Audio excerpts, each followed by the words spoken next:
So in my last video, we talked about cybersecurity risk assessments and what they are and how they can help you. So in today's video, I'm going to talk about what types of risks can impact your organization. What do these cybersecurity risk assessments find for you and tell you? All right, guys, Brian here with Exact Cybersecurity and IT, bringing you another video about risk assessments and how they help you and why they're important. So diving in a little deeper today, we're going to talk about different risks that cybersecurity risk assessments reveal to you as a business. Number one is internal risks. Internal risks are a big one, guys. These are the risks that come from within your organization, such as human errors, clicking on phishing links, rogue employees, somebody's annoyed at you and they are leaving your company and they are going to do bad things to you because they don't like you, or they're going to start, this is a way more common one, they're going to go start their own business and they're going to get a leg up and they're going to take all your proprietary information to help them start their business. Happens all the time. And unintentional actions, like that person who just didn't know, maybe because they aren't being trained good enough by the company on what to look for and how to spot things like scams and phishing links.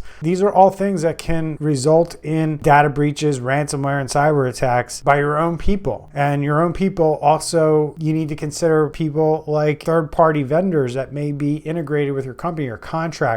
These would also potentially be considered internal risk depending on your relationship and the level of access. But that leads into number two, because third-party contractors could also be external risks. That's number two on my list. These are risks that come from outside the organization. These could be cyber criminals. These could be hackers. These could be other threat actors who want to make your day really, really bad and exploit vulnerabilities that you have in your organization. So typically these are what we consider the typical cyber criminal. They're looking for vulnerabilities that you potentially are unaware of in your environment that they can exploit. This could be untrained users that are vulnerable. This could be software that's not being patched that's vulnerable. It could be a lot of different things that go into and what an external risk is and how they can make your day really miserable. The third one I want to touch on are physical risks. These are risks that come from physical threat due to your organization's infrastructure. Think of natural disasters, power outages, physical threat, theft, and destruction of equipment, which can be done by external or internal risks, but these are physical risks of your environment that you need to think about. Buildings can cease to exist for various reasons. There's a lot of things happening out there in the world today in terms of weather, geopolitical things that are happening across the globe. All of these could potentially impact your business operations, and believe it or not, risk assessments also take a look at these things. A lot of times people think of risk assessments as just, oh, I don't have antivirus turned on or I don't have patching. Well, no, it takes a look at every available risk that could potentially impact your business and your ability to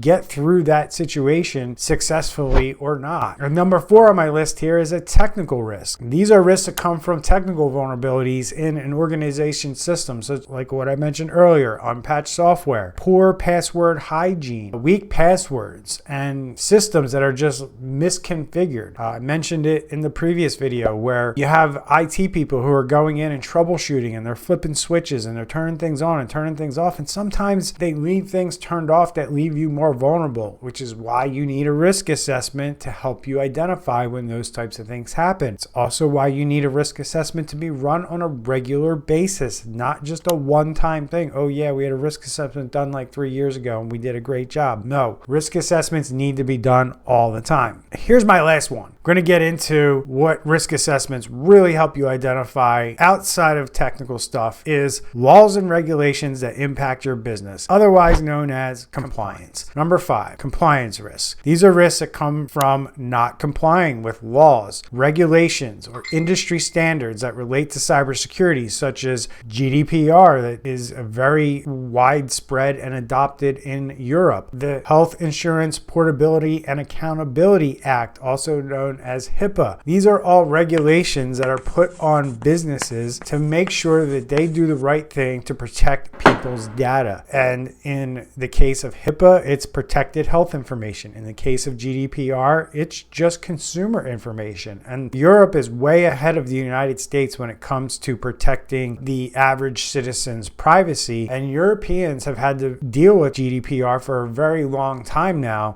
And it's really time for the US, and you're going to start seeing it. You're seeing it in a lot of different places, especially with something known as the FTC safeguards rule. If your business has to conform to the FTC safeguards rule because you're a non-banking financial institution, this is what a risk assessment will help you identify. Somebody who can look at your business, look at the functions that you do in your business, and determine, hey, because you accept credit applications as part of your service and you store that information in a filing cabinet or on a computer somewhere, you now have to comply with FTC safeguards rules. And that's what's going on with these compliance risks. And that's why it's number 5 in my list here. So these are the types of risks that cybersecurity risk assessments can help you identify. So it's really each type of risk that I listed here, the 5, and then there's obviously way more than the 5 here within those 5. It goes a lot deeper. At the end of the day, these all require different approaches to mitigation, and understanding how you mitigate is partly how you're going to do your cybersecurity risk assessment. A good cybersecurity risk assessment will hopefully provide you with some ways to mitigate and remediate these problems. But at the end of the day, your organization really needs to develop a comprehensive cybersecurity plan and management strategy. And this is why I say that these cybersecurity risk assessments are the foundation for getting this. So get a cybersecurity risk assessment, start the process today, start to get to identify the risk in your business so you can develop a plan to protect your assets, protect your data, and most importantly, protect your reputation and ability to continue to do business. I'll see you in the next video where we'll discuss how to analyze the risks that were identified in your vulnerability identification portion of your risk assessment. So stay tuned. We're going to talk about how to analyze risk in the next video.